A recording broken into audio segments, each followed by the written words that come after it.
नमस्कार. जॉब माझा अपडेटवर आपलं सर्वांचं पुन्हा एकदा स्वागत आहे विद्यार्थी मित्रांनो. तर आज आपण परभणी जिल्हा मध्यवर्ती सहकारी बँक भरती परीक्षा जी आहेत जे की 18 तारखेला होणार आहेत, तर त्यासाठी IBPS पॅटर्ननुसार चालू घडामोडी या विषयावर जे काही प्रश्न विचारले जातात त्यामध्ये आपण काही चालू घडामोडी या विषयावरील काही अति IMP असणारे जे काही प्रश्न आहे विद्यार्थी मित्रांनो ते आपण इथे बघणार आहोत, जे की IBPS पॅटर्ननुसार नेहमी विचारले जातात किंवा IBPS बँकेच्या परीक्षेत अशाच प्रकारचे प्रश्न ज्या विद्यार्थी मित्रांनो विचारते. तर आपण चला तर मग व्हिडिओला आपण सुरुवात करू. तर आपला पहिला प्रश्न आहे, टाटा ग्रुपने सेमीकंडक्टर तयार करण्यासाठी कोणत्या कंपनीशी करार केला आहे? बघा, टाटा ग्रुप म्हणजेच आपली जी काही टाटा कंपनी आहे, तर टाटा ग्रुपने सेमीकंडक्टर तयार करण्यासाठी कोणत्या कंपनीशी करार केलेला आहे? तर बघा, याचं बरोबर उत्तर का असणार? तर ऑप्शन क्रमांक सी हे बरोबर उत्तर असणार आहे, म्हणजेच इंटेल. तर टाटा ग्रुपने सेमीकंडक्टर तयार करण्यासाठी इंटेल या कंपनीशी करार केलेला आहे. त्यानंतर बघा, प्रश्न क्रमांक 2, जगातील पहिली AI lab assistant system AILA कोणत्या संस्थेने विकसित केली आहे? म्हणजेच जगातील पहिली AI लॅब असिस्टंट सिस्टीम जी आहे AILA आहे, जी कोणत्या संस्थेने विकसित केली आहे? तर बघा, याचं बरोबर उत्तर का असणार? तर ऑप्शन क्रमांक ए हे बरोबर उत्तर असणार आहे, म्हणजेच IIT बॉम्बे. तर IIT बॉम्बेने जे आहेत जगातली पहिली AI lab assistant system AILA विकसित केली आहे. आणखी बघा विद्यार्थी मित्रांनो, इथे आणखी महत्त्वाचं एक लक्षात ठेवायचं आहे, ते म्हणजे जगातली पहिली AI लॅब असिस्टंट सिस्टीम हे कोणत्या देशाने विकसित केली आहे, यावर सुद्धा प्रश्न विचारला जाऊ शकतो. तर त्याचं उत्तर असेल आपला भारत देशच. कारण जगातली पहिली AI लॅब असिस्टंट सिस्टीम कोणी विकसित केली आहे? IIT बॉम्बेने विकसित केली आहे. म्हणजेच ही कोणत्या देशात? तर आपल्या भारतात विकसित झाली आहे. आणि ह्या लॅब असिस्टंट सिस्टीमचं जे काही नाव आहे ते काय आहे? तर AILA आहे. हे सुद्धा तुम्हाला लक्षात ठेवायचं आहे. त्यानंतर बघा, प्रश्न क्रमांक 3, भारतातील पहिल्या स्वदेशी 1.0 गिगाहर्ट्स मायक्रो प्रोसेसरचं नाव काय आहे? म्हणजेच भारतातलं पहिलं स्वदेशी मायक्रो प्रोसेसर. म्हणजेच बघा विद्यार्थी मित्रांनो, आपल्या मोबाईलमध्ये जे काही प्रोसेसर असते गिगाहर्ट्सचं, वेगवेगळ्या नावाचं, तर वेगवेगळ्या प्रकारचं, तर त्यापैकीच एक भारतातलं पहिलं स्वदेशी मायक्रो प्रोसेसर 1 गिगाहर्ट्सचं आहे, जे की ते विकसित करण्यात आलेलं आहे. तर त्याचं नाव काय आहे? तर बघा, याचं बरोबर उत्तर का असणार? तर ऑप्शन क्रमांक सी असणार, म्हणजेच ध्रुव 64 हे जे नाव आहे किंवा हे जे मायक्रो प्रोसेसर आहे विद्यार्थी मित्रांनो, हे भारतातलं पहिलं स्वदेशी मायक्रो प्रोसेसर आहे, जे की 1 गिगाहर्ट्सचं आहे. त्यानंतर बघा, प्रश्न क्रमांक 4, अलकनंदा ही 12 अब्ज वर्ष जुनी आकाशगंगा कोणत्या दुर्बिणीच्या मदतीने शोधली गेली आहे? तर अलकनंदा नावाची एक 12 अब्ज वर्ष जुनी आकाशगंगा आहे. अलकनंदा नावाची ही एक आकाशगंगा आहे, जी की 12 अब्ज वर्ष जुनी आहे. ही कोणत्या टेलिस्कोपच्या मदतीने शोधण्यात आली आहे? तर याचं बरोबर उत्तर असणार आहे ऑप्शन क्रमांक बी, म्हणजेच James Webb telescope. James Webb telescope जे आहे, या टेलिस्कोपच्या मदतीने अलकनंदा नावाची जे की 12 वर्ष जुनी एक आकाशगंगा जी आहे ती शोधण्यात आलेली आहे. त्यानंतर बघा, प्रश्न क्रमांक 5, भारताचे पहिले व्यावसायिक खाजगी रॉकेट विक्रम कोणत्या कंपनीने तयार केलं आहे? भारताचं पहिलं व्यावसायिक खाजगी रॉकेट जे की त्याचं नाव आहे विक्रम-1.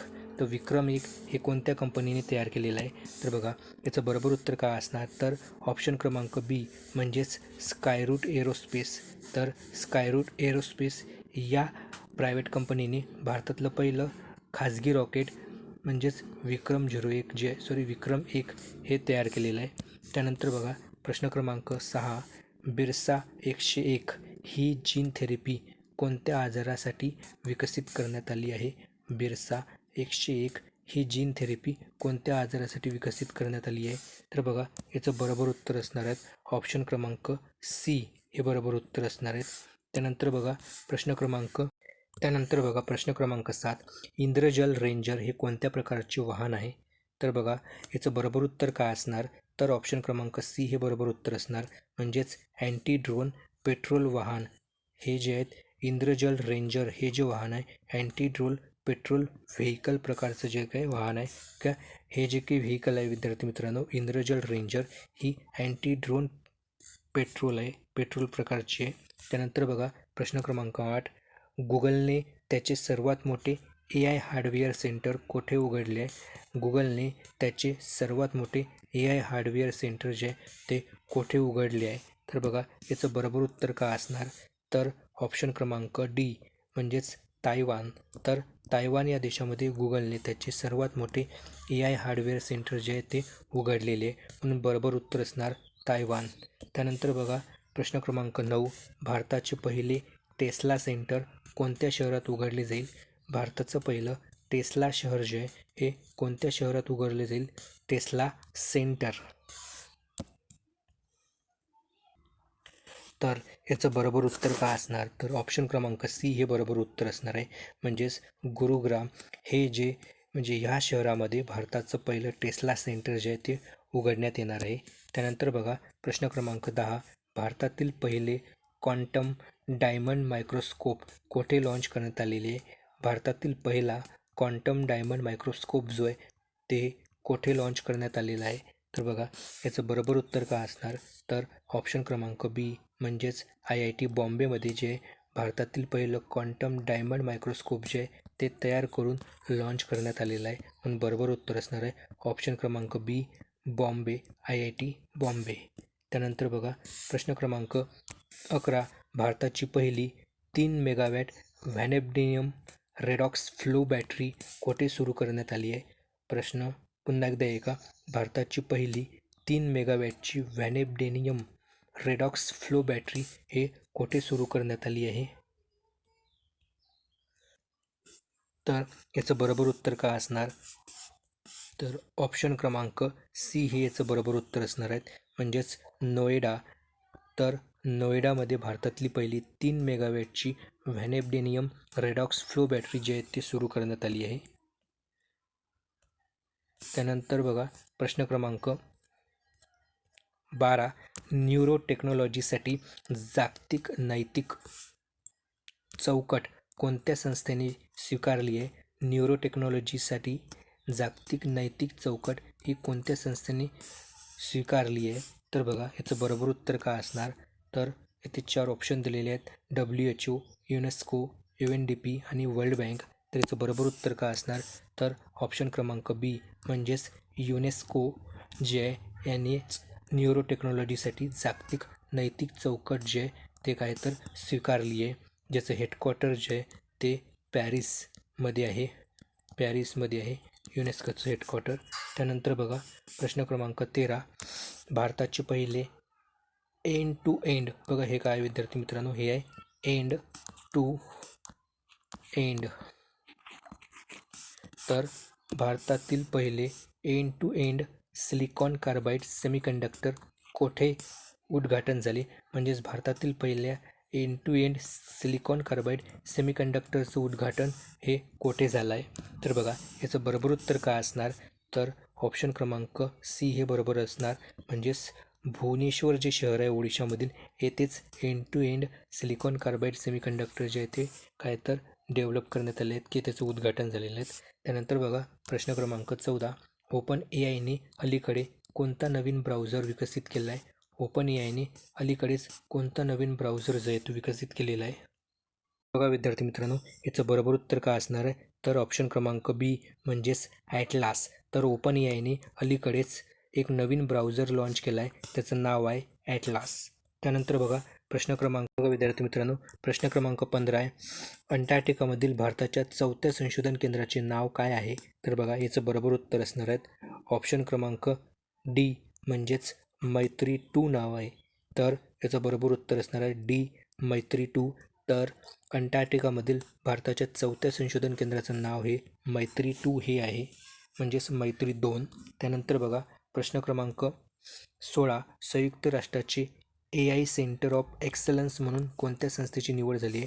संयुक्त राष्ट्राचे AI सेंटर ऑफ एक्सलन्स म्हणून कोणत्या संस्थेची निवड झालेली आहे? तर बघा याचं बरोबर उत्तर काय असणार? तर ऑप्शन क्रमांक बी हे बरोबर उत्तर असणार, म्हणजेच IIT मद्रास.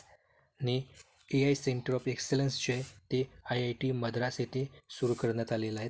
त्यानंतर बघा प्रश्न क्रमांक 17, अंतराळात जाणारी पहिली व्हीलचेअर वापरणारी व्यक्ती कोण ठरेल? अंतराळात जाणारी पहिली व्हीलचेअर वापरणारी व्यक्ती कोण ठरेल? तर बघा याचं बरोबर उत्तर काय असणार? तर ऑप्शन क्रमांक बी हे बरोबर उत्तर असणार आहेत.